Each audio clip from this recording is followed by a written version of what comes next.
Okay, we're going to have another quick talk about Spyderco knives here. Here's a Dragonfly, the clip it model.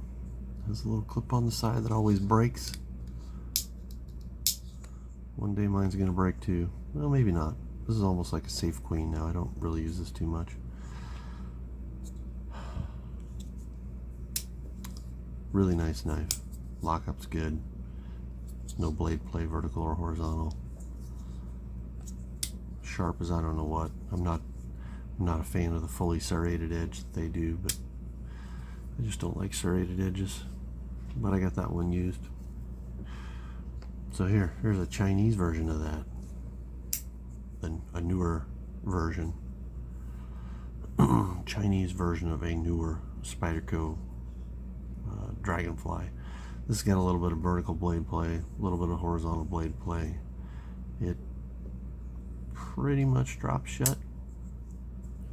This one's actually halfway decent in operation.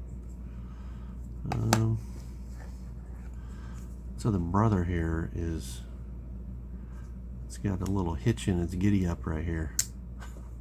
There's a bump on the back of the blade. Now if you saw it, and I've taken this knife apart before, if you look at the back of the tang on the blade there, you can see that it's off, but boy, good luck trying to fix that.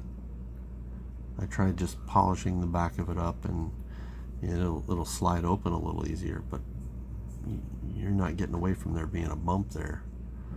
It'd be pretty tough to get that perfectly smooth so that you can't feel it. It's got a little bit of blade play in both directions. This one's basically garbage. And then, just for fun, here's a Dragonfly 4. No, not really. I don't even know what this is called. Some kind of clone or counterfeit of some other Spyderco knife.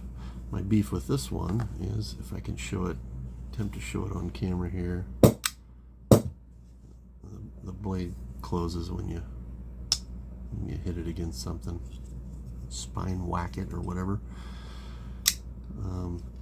That's not okay, and you can kind of see that that's an issue because the lock, the liner lock that this has, doesn't have full engagement on the back of the blade. So that's why when you hit it on something, it bounces and the lock pops off. So can I take this apart and maybe adjust that lock? Maybe. I could probably, file off or buff off a little bit of that lock, and then it would engage better. And maybe I'll do that someday. I don't know.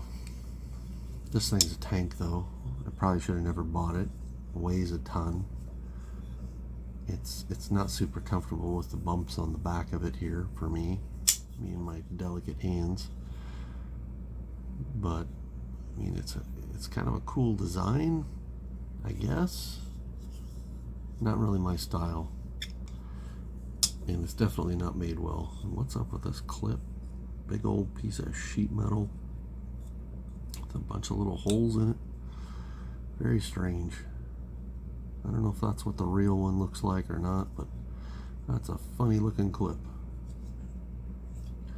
So anyway, there's another counterfeit for you.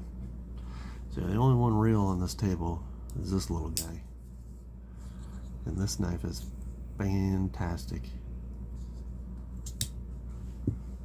This one's passable. It's not great, but it's passable. These two are garbage. Bound for the rubbish bin.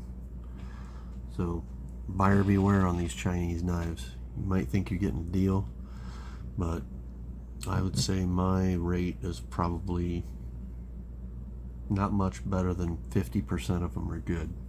I think it's a little bit better than that, but not a lot better. I think I could bring that percentage up now if I was buying more, because I know what they don't do well, and I can tell you that they do pair 3s very well. pair of twos. I've tried some pair of twos as well. They're very hit and miss. Found some inconsistent construction. So pair of two has a brass bushing on each side of the blade. It's supposed to. The counterfeit ones I found have a brass bushing on one side and a plastic one on the other. Some of them will have brass on both sides. Anyway. So anyway, buyer beware.